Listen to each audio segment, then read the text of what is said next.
I'm happy that I built a brand where people look at me as an entrepreneur and be like, what's he gonna launch tomorrow? It's better to be looked at as what's he gonna launch tomorrow than people just think, oh, you're just a music artist. That's all we know you for. What are you talking about? Business. You not only have always had a vision in everything that you've done, but then you've executed things. You know, it's one thing to have a goal, but then to also put the work in to achieve that goal is a whole different thing. So I want to talk about that, goal setting and then action.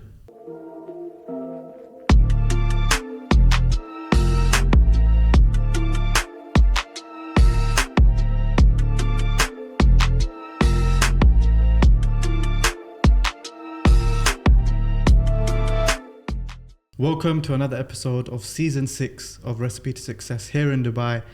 This guy needs no introduction. He's a dear brother, someone I'm privileged to call a friend, and we're here for part 2. So for anyone that is wondering, the story and stuff, you can watch part 1. We'll put the description below. It was about 2 years ago. Now we're going to be talking more about his amazing move to Dubai. Bouncer, my brother, how are you? How you doing, my bro? Assalamu alaikum. Wa alaikum assalam. I love that you started off the podcast that way. Yes, how are you? I'm good, man. Alhamdulillah, all good, bro. Thank you for coming on. No, thank you for having me. I know you're a very busy man now. Not easy to tie down these days. I've always got time for you, my brother, man. Appreciate it, bro. Appreciate it, man. So there's a small portion of people that maybe have never seen your face, and for those guys, they should go to part 1 and see the journey. But for anyone who doesn't know who you are, let's give them a bit of an introduction. Yeah, my name is Miles, Humza, Bouncer. I come from the entertainment industry, so I think I started from music management. Then I got into more like entertainment from managing Little Man, then building bots and platforms, making energy drinks, and then now I'm in Dubai. I still got my bots and platform. I'm in finance now, so yeah, I've just been figuring out my brand, who is Bouncer, who is Miles. Yeah, man, that's a bit about myself. Obviously, many years ago, 6 years ago, I got released from prison. I spent 10 years of my life in prison as a young adult. So I spent all my teens and that in prison. Made a mistake, and yeah, I'm here now. Alhamdulillah. So, alhamdulillah. And people are watching, they're seeing that big shiner on your face. It's a sign of a real man. Why don't you give us a little story about the little black eye? Yeah, so see, Dubai is a sort of place, you know, like, I don't know, a lot of people's got a certain image in their head about, Dubai, you have to be going partying, or you have to be living a certain lifestyle, high, like fast cars. But no, like, obviously I wake up in the morning, you know what I mean? I got and I go gym, you get me? I go gym, I go bots in a spa, I do pads.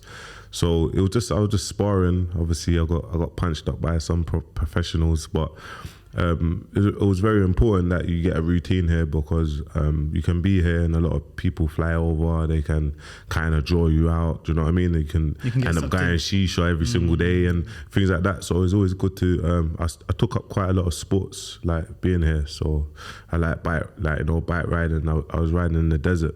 I done like a 50-kilometer bike ride. So I like sort of... Life's different now, man. Life's different. Yeah, it's a bit different. You know what I've realised? You kind of dropped the name Bouncer, by the way. Has that been intentional?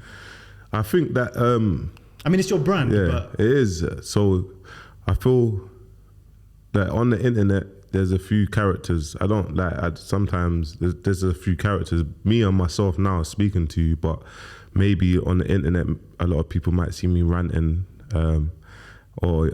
I don't know, like, so I'm trying to like get away from the name Bouncer. I'm 34 years old, but it is my brand. So since I've been here, it's like, you get me, Humza. Do you know what I mean? There's more Humza. I'm in a Muslim country, yeah. I like that on a personal level, it's true, and obviously that's your brand, and it always will be, but I feel like you've evolved. Now, one thing I want to know is you started off the podcast by saying, you know, you 6 years ago, you left jail after doing 10 years. Crazy stretch. We spoke about that a lot in part 1. But I do want to commend you, bro, because you are an inspiration to a lot of people. No, thank you. You came out of jail, you were 100 miles an hour, figuring yourself out, never scared to try things. never scared to be the first to do things. By the way, guys, all of this YouTube boxing and all of this stuff that you see, a big part of that is this gentleman over here, because he had that vision during COVID, even before COVID, and he executed on it, and he's never been shy to try things. So where did that mentality come from? Was it that you felt like, you know what, I've got nothing to lose? Yeah, no, I don't really care about failing, innit? It's a lesson. I don't care. You can start from something, nothing, something, over and over again. I don't like being complacent. I don't like sitting in my comfort zone. So I like trying out new things. I like figuring that out. And a lot of people, sometimes people look at my journey and think it just happened today, but it takes many years of failure. And in front of everyone, people see ups and downs. So you just have to keep on going, innit? And you can't be scared of what people think, innit? So if you're scared and you're scared of what people think, it's like you're not gonna progress. So. And I feel like I want to talk about the move to Dubai, because it was quite a bold thing for you, and it was a big change as well, because your whole career, I guess your whole brand, all your relationships in the music industry, Crep Conan, whoever it is, you know, you've got a long list of relationships in the UK, but they're all in the UK. And you've now moved to Dubai. More, I think you made a decision for yourself. So what inspired the move to Dubai?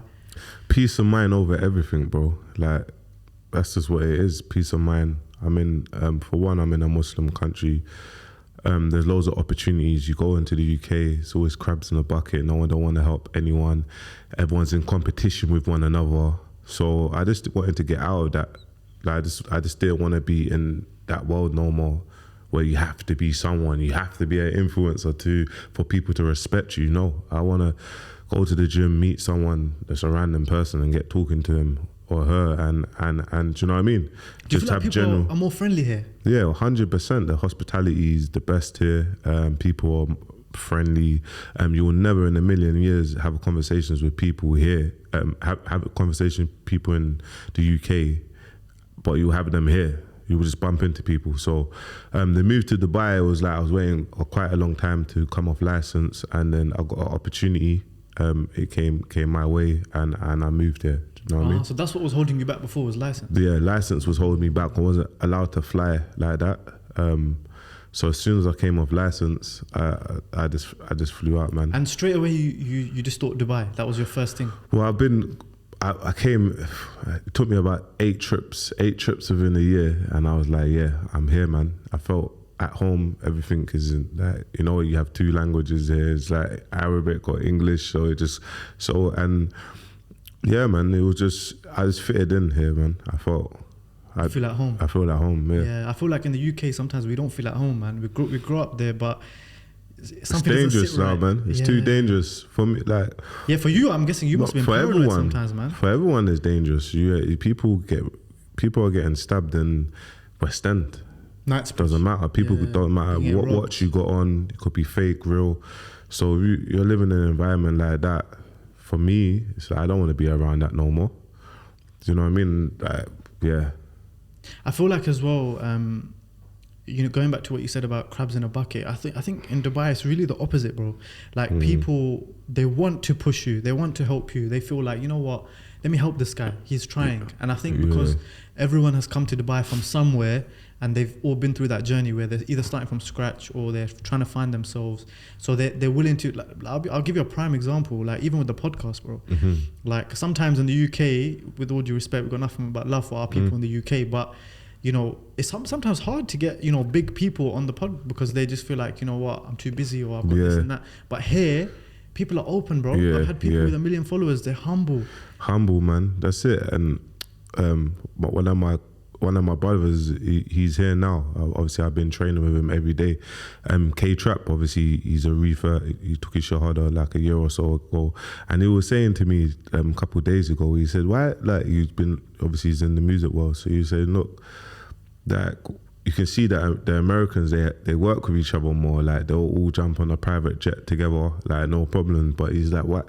Like, in the UK, no artists don't do that together. Like, why is that? Why is that in the UK that no one don't do that? So, you know what I hate about the music industry as well in the UK is that it's so boxed in. Like, for example, if you're K-Trap, you know, you're Heady One, you're on this side, but now you can't collab with this artist because of the postcode. It's mad. It's mad.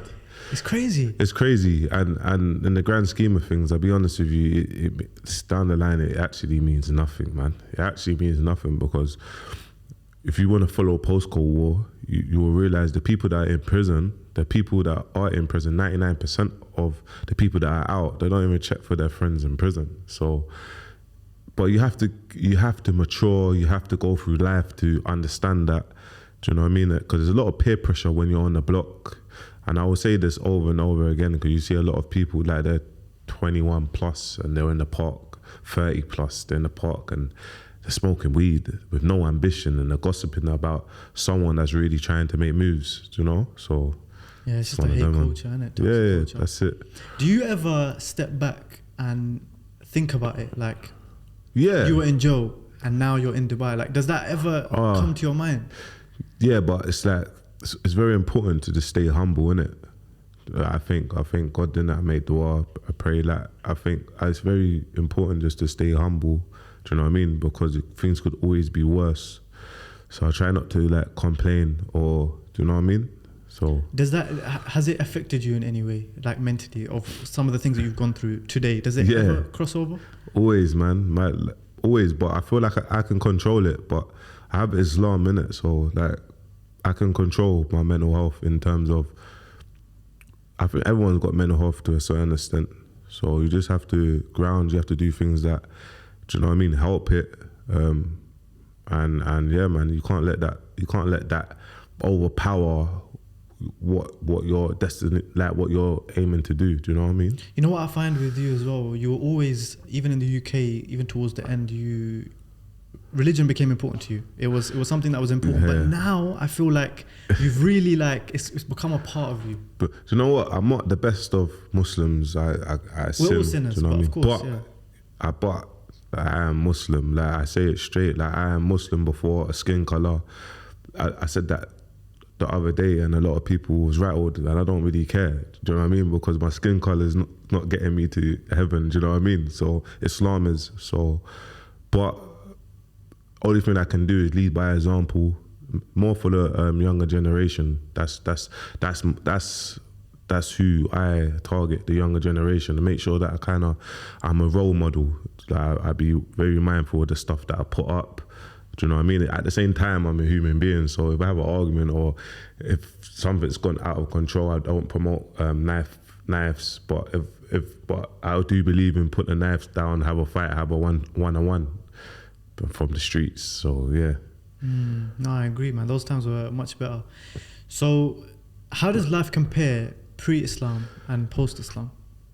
I think that one's a good one.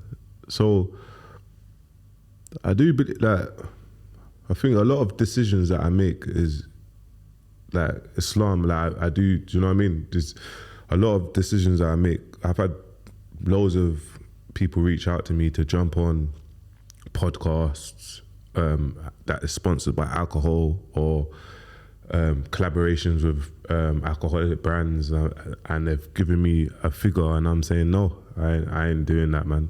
Doesn't matter. I'm not doing that openly. I represent Islam, innit? So I try to, even though you might hear me listen to music, but there's different levels of there's different levels of it, innit? But I try to always remember, look, don't forget yourself, because what happens is, you can get it and it can get taken away just like that.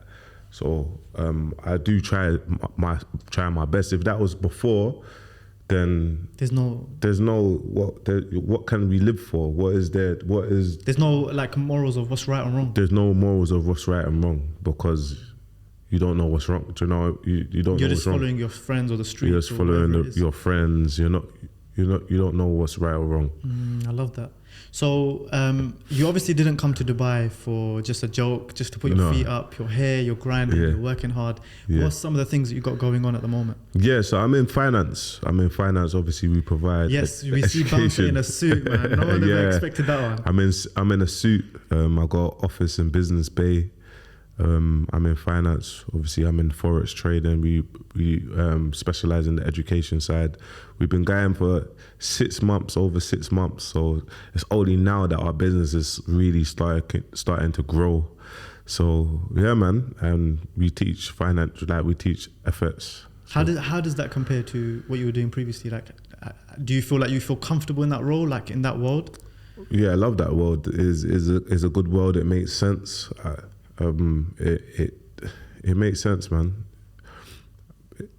It's good. There's a few, like I've been in finance about, I would say, 2 years, like, and then I done the boxing match, and then I stopped, and I gone back to it like 6 months ago. So there's people that I was doing education courses 2 years ago. That's like I've got some testimonials from them, like saying, "Oh yeah, I bought a house and Wow. this, that." From, so my thing is, where I have a big community and I have good business partners, it's like everything, the puzzles all come together. So yeah, man. And the beauty of it is FX, you can do that anywhere in the world. You can do that anywhere around the world. And at the moment, what I kind of notice in our culture is there's things like prop firms and funded accounts and whatnot, but our culture don't know nothing about it. But there's people all around the world that knows about prop firms and funded accounts. So it just makes me realise that our culture only knows about music, football, acting, It's like we're dumbed boxing. down, isn't it, in a way? And I'm saying, look, the influences that are in that people look up to, they don't teach them things. So I'm happy that I built a brand where people look at me as an entrepreneur and be like, what's he gonna launch tomorrow? It's better to be looked at as what's he gonna launch tomorrow than people just think, oh, you're just a music artist. That's all we know you for. What are you talking about? Business? Do you know what I mean? Yeah, you're not boxed in. Yeah. And one thing as well is a lot of people that have never tried it sometimes look at the forex world and say, it's a scam. It doesn't work and this and that. 100%. But the fact that you've got a trustworthy brand, that also helps, right? Yeah, well, look. Or even you must get it. People say it to you. 100%. It happens because it's got so much. Look, there's a lot of influencers out there, and they say if you deposit $300 and we'll turn you into a millionaire, and look guys, boom boom boom, and it's all, look guys, that's all, they're all trying to just get commission from you. Do you know what I mean? It's not education. And when we first started, we had people depositing $10 because they were skeptical. And if I show you my phone, there's someone in June that inquired in June, and it took them only now to you know what I mean, to make the first steps. So like I said, we've had people skeptical from then, but it took us 6 months to build a brand that people have been seeing every single day. The only time we have a day off is on the weekends, and we didn't go through the driving the high cars and posting lifestyle. We in a suit in the office. So only now that we focused on the education side of things, it's starting to make sense for us. It's starting to make sense for our members. So we've got a strong brand, man. It's strong. And also, like, just for those people that may have fallen into that trap of thinking everything is a scam, I think you're right. It comes down to the individuals that were selling it. Forex as a whole could never be a scam. It's a thing that even the big banks do. And there's millions of billions of dollars every day that's being traded. But it's the people that were selling. Because what happens is people, it's not even just the courses. It's not even nothing to do with the courses. Is people depositing money into their trading account, and them calling out signals and them getting them to trade and them losing, or they're not understanding what lot sizes they're putting on their account. They're putting on too much of a big lot size and they're blowing their account. There was no education. So there's no education. So when they lose their money, they're saying, this is what? Like, you've made all of this and I've lost this. I don't get it. And naturally in their mind, they're going to think this is a scam. Yeah, naturally. But it is half kind of a scam, because you hear these people saying, oh, deposit a minimum of this. But really, if you trade X, Y, and Z, you're getting a kickback on the broker's back end. Do you get what I'm trying to say, brother? So the more you deposit, the more they get. So it is kind of half a scam. And the people that they do it over and over and over and over again, they say the markets is booming and this and that and that. But they never post their losses, or with their community.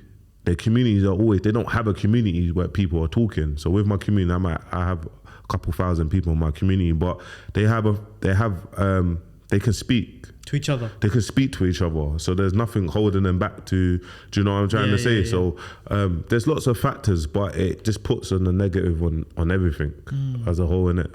So. Okay. So for anyone that is, I guess, looking to learn that, no, it's not even about reaching out to me. It's just about like it does have a bad stigma, so it's just trying to explain this is why it could have a bad stigma, and be careful with the people that talk about deposit. If you deposit 300 and we'll double you up, or do you know what I mean? Or just do this a challenge, because they're just trying to get a commission from you. No, I'm with you. And let's go back a little bit. Wicked and Bad. Yes, Wicked and Bad. What's happening with Wicked and Bad? So this 2024. And by the way, you said something earlier, which was you don't go on podcasts just to, with alcohol brands and things like that. And I think that was your motivation for starting the energy drinks. Yeah, that was my motivation for starting the energy drinks. And there was a few other collaborations, because obviously our energy drink is like Red Bull, innit? It's like a boost. So there was a few alcohol brands that wanted to collab with the energy drink, but for me, I was like, nah.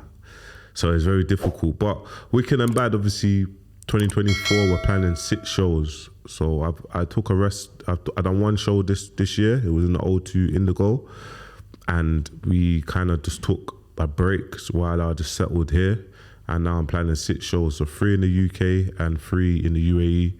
So yeah, man, we want to bring these UK artists, UK fighters to box the UAE locals and build that division up. For anyone that doesn't know the whole boxing story, let's go into that, because like I said at the start, you have been an instrumental person in this whole boxing space to make it something that the youth are interested in. And not just that, but like we see a lot of the YouTubers doing it, but no one cares about the average person who might just want to get into boxing, which is something that you started.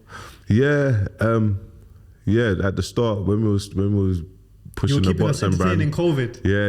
When we was pushing the boxing brand, a lot of people, it wasn't cool then. It wasn't cool to influencers, the bots. Obviously, I got the plan from KSI and Logan Paul. That thing was kind of a thing in America, but in the UK, it was non-existent. So obviously, we started with Little Man fighting another dwarf called Salim. And then obviously we were trying to reach out to loads of other influencers, the bots on the platform. Everyone said no, so I had to sacrifice myself and fight this big fella, Arms. And it wasn't the best of performance, lads, but it done the job. And now look at the scene, look at the. But I love the humility you have, bro. Yeah. Like you're not shy to say, you know what, guys, I watched it myself, and you know what, it wasn't the best, but we learned. And also, you didn't do boxing, you did MMA, so you tried something completely different. Something that I did want that. I wanted boxing, but. Yeah, man, obviously, since then, Arms has had 4 fights in total, and they've all been a disaster. So I thought it's time to make an appearance next year. Do you know what I mean? It's time to make an appearance and yeah, man, put on a good performance. So we're going to see you back in the ring? I'm sure you're going to see me back in the ring in boxing. I got to lose about 2-3 stone, because I want to come in there so trim. So you get me, this big fella, just knock out the big fella. So... What I want to know is, you also, like you said, you put together your own events, and that wasn't a thing. Nah. You had to figure it out. So how did that come about, and what were some of the challenges you had along the way? The challenges that we had along the way, one of the events lost 80k. One of the events lost £1 million. The Bounce on Arms event. We had illegal streams. Someone made, I think, made 70k. So he was doing £1 a stream, something like that, £1, and people made 70k. So yeah, we had a lot of. It's just how it goes. That's when building a brand, isn't it? No one don't see the hard work that goes behind it. You just see the end product. So it's not meant to be. Do you know what I mean? It is what it is. You go back to the drawing board and you go again. But there was loads of things that we had to kind of figure out. But it was important for me to build a boxing brand and put entertainment together. So you might see a live podcast, you might see poetry, you might see artists performing with boxing. So I achieved that in the UK. I knew that it could work, and yeah. And you haven't let it stop you. You've got 6 events coming up. Yeah, I haven't let it stop me. We've got 6 events coming up, and this is what happens when it's the stories that sell it, innit? Down the line, you get me? This is what's happened, that's what happened, and then people buy into the stories. So whenever it's meant to be, it will happen, innit? I want to talk about your willingness to not only try things, but your ability to start things, have the hustle, have the mindset. You know, now you're in the finance world, you've got events going on, you've managed artists and also been a game changer in everything that you've done. Like, you've reinvented the wheel. You didn't often have a blueprint to follow. You started it yourself. Where does that come from? Because I want to know more about Bouncer the Child. Is there a link? Because I guess, you know, growing up in the streets, I'm sure you always had that hustler mentality. Is that something that is from there that has now crossed over, or where do you think it comes from? I think so. Like, when I was a child, I was selling donuts in the playground. Like, I was buying something, like, I was going to the Sainsbury's. I could buy 20 donuts for £1 back then. You get me? I don't know how much it is now. But then I was going, 20 donuts for £1, then going to school and selling each donut for 20p each. Do you know what I mean? My markup was like 3 times, 4 times as much. Then I used to do like events and parties. I used to call them shubs back in the day. So we used to do shubs. You get me? £2 entry, £5 entry. And then I think I've always been business minded, but I kind of started doing crime, and that's what kind of took me off from doing crime and selling drugs and doing robberies. That's what made me go to prison for a long time. So then when I came out of prison, I started focusing on being legit, and then I just started developing. But it's everything that you've seen until now, all these since I moved here, everything that you've seen, I ain't had no help from no one. No help.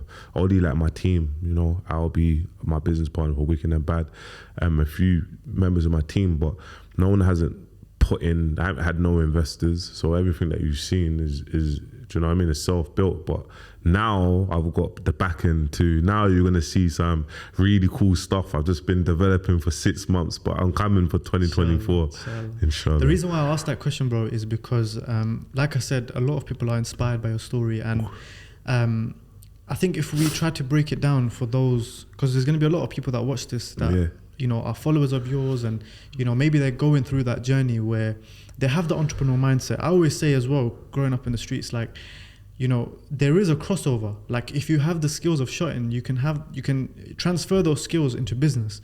But it's sometimes hard, and I think often people say, you know what, Lidge life is too hard, I can't do it. And you know, we often look at, you know, UK news, for example. They blame drill music for crime, but in reality, it's the reality of what those people are living that they choose crime. It's not because they're inspired by drill, it's because that's their unfortunate reality, is that they're grown up in a certain place, they don't have many opportunities, and then they naturally choose that way to get out. But you are a true testament that there are other options. So for anyone that is going through that journey, what would you advise, and what are some of the things that they can actually expect going Lidge? Because it is hard. Yeah, it's hard. Getting laughed at, people gossiping about you, saying you're not going to do it. Because it wasn't cool to be a music manager. So I went Lidge from being a music manager. And when I first started, I come into the scene when drill will never chart. And I've had man's friends or people like, what's this guy doing? So we made something very cool to the whole world's doing it now. But I just think the advice that I will give, you just have to keep on going, and you're gonna have loads of people cloud your vision. And when you will know when you're on your journey, when people start talking negative or start spreading rumors, and that's when you just have to disassociate yourself and just keep on going and being around like-minded people.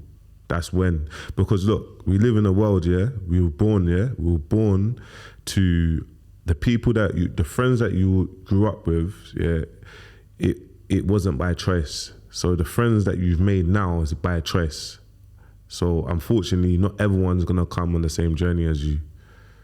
So I like that. And you not only have always had a vision in everything that you've done, but then you've executed things. You know, it's one thing to have a goal, but then to also put the work in to achieve that goal is a whole different thing. So I want to talk about that, goal setting and then action. Yeah, so I think I'm not, you know, like, I'm not good with words, academics and the writing. I'm not really good with that, but the plan and the execution, I'm the best at.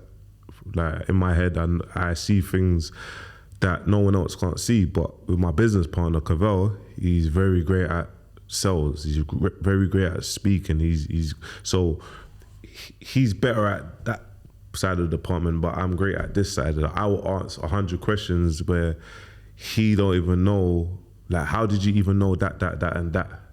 So, when it comes to execution, when it comes to marketing, when it comes to the roadmap, like how to start from A, B to Z, like, I'm there. I know what to do in my head. I know how to draw it down. I know what sort of people that I need. I know who I need.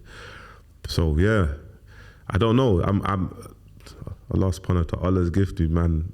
This, bro. So alhamdulillah, you get 100%. Me. And you credit a lot of you know, you're good. You're very good at what you do, and I think one of the things that you are is self-aware. You know, I'm good at this, but I'm not good at this. Yeah. And you then build a team or build partners or whatever it may be, and then achieve that goal together. Yeah. What I want to know is, what makes a good partner? How do you assess people that should be on your journey? Because like you said before yourself, that there was a lot of naysayers, a lot of people that you know, they were trying to cloud your vision. Yeah. But then there's also good people out there that, you know, can come on the journey with you. And I think there are a lot of people that get burnt in business. You know, they get bad relationships, bad partners. So for you, what is some of those things that you look for in building that dream team? Yeah. Work rate is, I don't think no one can work harder than me. So if you can work like a quarter of me, I'm happy, because you can't work. The only thing with me at night time, I'm tired. I go to sleep. I go to sleep at respectful hours. Some people stay up. You do, man. Sorry, I've got the way to go that. That is good. So, but work rate. But what I do know is, with me, I might work with a lot of people, and you just down the line, you kind of notice, okay, this one's not really fitting in, or this one don't really get it. So, but for me, it's work rate, because even if you didn't know the skills, if you put 110% in, all I need is another 2 people, and we can take over the world. That's how I see it. So yeah. So have there been any situations in your career where you've had disagreements? Because obviously, whether it was managing artists or you know, dealing with business now, like how do you deal with that? Because I know there's been situations like previously with Dig That and other things, but what does that look like, and how do you deal with that? Obviously, look, we a couple, was it 2 years ago, maybe with Little Man? Do you know what I mean? The whole world. Do you know what I kind of clocked with the social media? You had to have thick skin, because the whole world saw that someone come out of prison, a dwarf, and myself and my team changed the dwarf, changed his life. That's it. We changed his life, but there was lots of things that obviously in the back end that was happening. You know what I mean? As soon as he took his shahada, certain people got in his ear. He said what he said.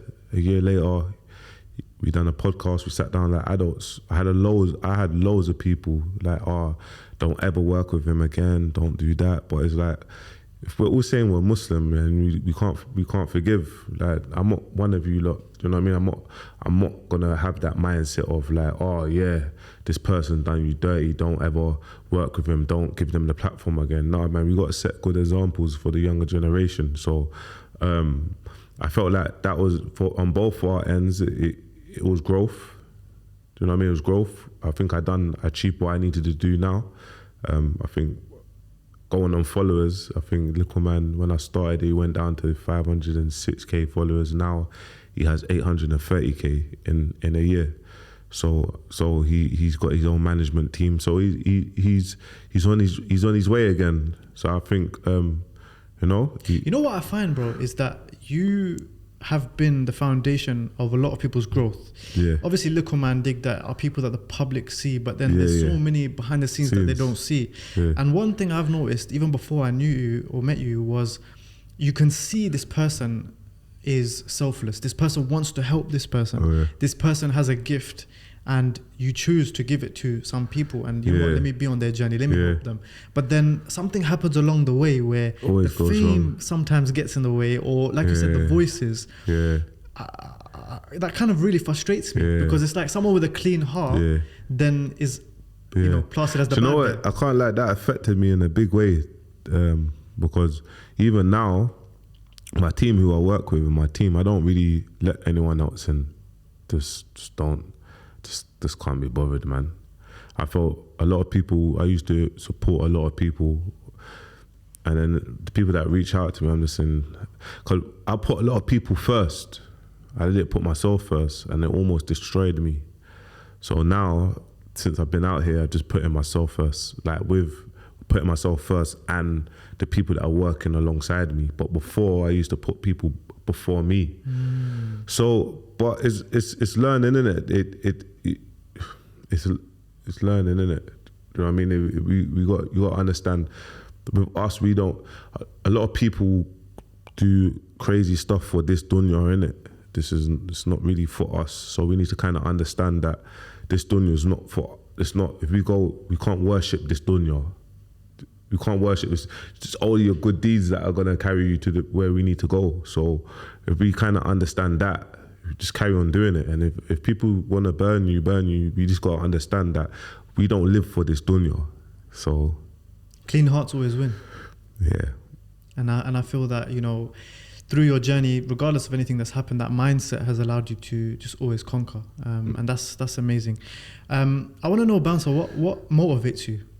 Because you said, obviously, you know, this dunya, there's a limit. Yeah. What motivates me? I think if I wake up in the morning, and I go gym, I pray, go gym, I think going to the gym, it puts me in higher, it just makes me feel good, better within myself, innit? So it's not about my physique or anything. Sometimes I let go of some anxiety. So I think that stuff, it puts me in good motivation. It makes me happy, you know? So with me, I like to work on projects. I like to work for a project from A to Z and figure it out. To figure it out and be like, okay, look, we worked on it from there, now look at it from there. That, I like the merit. So I like people to, when, in many years to come, I'll never want to be that person that I can't walk down the road and everyone asks for pictures. I want to be that person where I see brothers or I see sisters, I see normal people, and they're saying congratulations, and I can have a conversation with them. I like your work. Do you know what I mean? I like your work. So yeah, that's what I like. I want that, where I like your work. I like your thought process from that project to that. How did you think from there to there? I really like that, because you've seen the fame side, let me take a picture. You've seen that, you've experienced it firsthand. And for you to now say, you know what, I want to be judged based on my work, it's almost interesting journey that you've gone through, because people chase that fame, whereas you don't care about that. Because with all due respect, but who am I? I'm not an actor. Do you know what I mean? I'm not an actor. So, and I think it's ego, man. It's ego. It's just ego. We're on social media. Someone posts a nice picture. You might get 1,000 people that say that you look beautiful. You might get one person that say that you look ugly, and then that one comment affects your whole day. It's ego. It's ego. You need to swallow that. It's so for me, I think we start thinking that we're someone that we're more important. We forget our purpose. I don't like that. I just don't like it. You can go to places and there's you might know someone from years ago, and then because you might have 1 million views, and it's you don't even say hello. I hate that. I hate it. Yeah, I'm with you, man, all the way. One thing that I do want to talk about is you've changed your life, but you've also followed new disciplines. Mm-hmm. For example, you said that your sleep is very important. You got to wake up early. You got to follow this structure, this discipline. How do you deal with managing your time now, being in the corporate world, and obviously having that discipline? And what allows you to stay disciplined? There's a lot of fitna out here, especially in Dubai. So I have to be disciplined, or I could end up be going parties. I could end up doing other stuff that I'm not meant to be doing. So if in my head I'm saying, okay, I need to get up in the morning, pray, and go gym for 7 or 8, that means I need to go bed at like 10, 11. I need to get a good hour's sleep so I can wake up and feel got energy for the gym. So I feel like putting certain things in place, it just limits fitness, innit? It limits like you going astray. If you ain't got no routine, then you're gonna go astray eventually. If you have no routine, routine. That means is like I'm gonna see where the day takes me. That's not good. Especially in Dubai. It's not good. And from speaking, like I speak to like some people, and some people, like everyone's different. Some people do intermittent fasting. They don't. Do you know what I mean? Some people don't. They don't have nothing until 12 p.m. and then they do something. So everyone has their own routine, but Dubai is a place where fitness is a big thing. So nutrition, fitness is a big thing. So if you get into it and you meet, like I play paddle. You know about paddle, yeah? I play paddle with my friends. So yeah, man. It's at the core of it, and I really like that, because you're right. A lot of people do come to Dubai. I mean, it's an amazing place that has been created, but you can get sucked in sometimes. And I think people do almost have this mindset of, Dubai is a place where I'm gonna go out every night. I'm gonna go to the finest restaurant every night. I'm gonna, that's a holiday. But living here is completely different. Yeah. And you have to accept that. Bro, there's been people that have come here with 10 million, 20 million, 30 million. They've gone broke. Why? Because they're on yacht parties every day. But that's not reality. You can't live like that. Like, even, something that you've said is, and something I've noticed is people in Dubai wake up early, man. They're on their grind. Yeah. They've got a routine. Some people do, go partying, but then there's also people that don't, like yourself, and they have families and they have other goals. Yeah. So that is super important. Was that something that you learned through coming here over like the 8 trips that you... Yeah, but I think with the first time I came here for a holiday. So it was like... It was that. Events, parties. Yeah. But then, with time, I started being like, it's the company you keep, innit? It is the company you keep. But I come from the music world, so a lot of friends, they come out here to perform. So a lot of friends were like, oh yeah, we got a yacht party. No, bro, I got work in the morning. Do people catch feelings when you don't go now? I don't think so, because it happens in stages. That I don't think I'm cool enough no more. I haven't released that much content. I'm not in the limelight no more, so I'm not really cool. Yeah, but do you do you feel that sometimes, like that some people are only there for you when you're popping? A lot of the people from our scene is there for me when I'm pop, like when because it's something like for them. It's just you're cool, innit? You're cool for you to go on that person's Snapchat or whatever. So, but when you understand that, and it makes you value those that are there all the time. 100%. Do you know what? With me, I have a big Asian community that support me. So I'm very, I got the brothers. You get me? I swear that will lie. So I'm very grateful. I got the Asian brothers that support me. So yeah, man. Keeps you grounded. Yeah. Bounce. You've built a lot of different things over the past few years, and you're a very good salesman. In terms of you know how to create the hype. You know how to build something. And there's always a genuine thing at the end of it. It's not like you're just selling for the sake of it.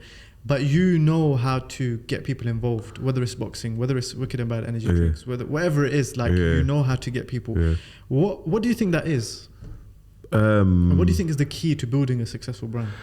Just not giving a F what anyone has to say, because listen, you're gonna, if you care what people say, then you're not gonna build a successful brand, or you're not gonna get to where you want to get to, because you're going to be hesitant of doing what you really want to do, when you just have to go for it. You just have to go for it, do it. Look, negativity sells, isn't it? So a lot of my content on the internet, I'm not a horrible person. I mean, well, I have good intentions, but I might say things, that will spark conversation. Whatever you're gonna say about me, I don't. People probably argue themselves in the comments, but I don't care. But what I kind of understood is when you're the positive person all the time, no one don't care. So you have to kind of use that to, your advantage, yeah. Your advantage. So it's not. Sometimes is that some of the stuff that we create content to post, but the things that I say, I do. I might be able to deliver it a bit better, but that's just me. I just have to just deliver it. I need to work on that a bit more. Go to uni or something. I think you do it really well, man. And like, I know you've dropped it now, You're My People, but like that was something that was so iconic, man. I know. I'm sure you've got other things in the pipeline. Like you're always reinventing yourself. But for example, that's such a small example of something that when someone hears it, they're gonna listen. They're like, oh, this is Bounce. You're My People. Yeah. I'm gonna bring it back, man. So Bounce, one thing I do want to speak to you about is social media. Social media has been at the core of everything you've done. You've used social media to your advantage. You've benefited people, inspired people, but also built your brands off social media. I come from a social media background in terms of business. So how has that linked? How well has that linked? I mean, how important is social media to business? So important. I've built a brand from social media. So it's so important. Because anything that I do, like if I, for example, done an advert and put ads around it and targeted the UK, a lot of people know me. So they see the advert, they know me already. So I think it's very important if you're not scared or you have a platform. We live in a world where things are evolving. We've got TikTok now, you know what I mean? A lot of people are always on Insta, like Insta's the ceiling. Get your ass on TikTok. I'm not saying you have to dance and make a fool of yourself, but you can do many things that can build a brand. So yeah, man, and it's all free.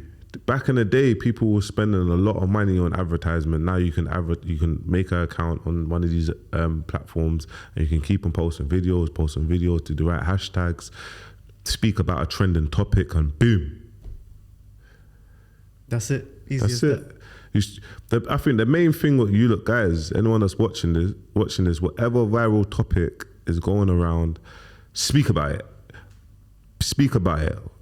Either you're not in favor or you're in favor, put the hashtags, do it on YouTube. I guarantee you start getting views from that. And people start sharing their opinions, whether they're with you or against you. There's always going to be someone that's going to be with you. So you're good. No, I'm with you. Bounce, I know you got an early schedule tomorrow, so I won't keep you for too long. My final question is, you've been through a lot in your life. What would be your message to your younger self, young Bounce? Message to young Bounce is keep going. Put yourself first. Put yourself first every single time. Keep going. Don't be disheartened. And yeah, it's gonna be a bumpy road, but yeah, man, put your seatbelt on. You're destined for greatness. I love that, man. I love that, bro. It's been a pleasure as always. Thank you, bro. I know you've got a lot going on, a lot coming up, a lot of events, a lot of exciting things. What's the best place for everyone to follow you, check your things out, and keep updated? Yeah, follow me on Bounce Play Dirty on Insta, Bounce Play Dirty on TikTok, Play Dirty Bounce on Snapchat, YouTube. Play Dirty Bounce, just follow me on all socials, man. You heard it, man. We'll put it all in the description. Honestly, such a honest and transparent and selfless brother. Thank you, bro. And I thank you for coming, even though, like I said, I ate into your regular schedule. Anytime for you, bro. I appreciate it, man. So make sure you guys follow him. Make sure you check out the courses and everything that he's got going on. I hope you enjoyed this episode, and we'll see you soon.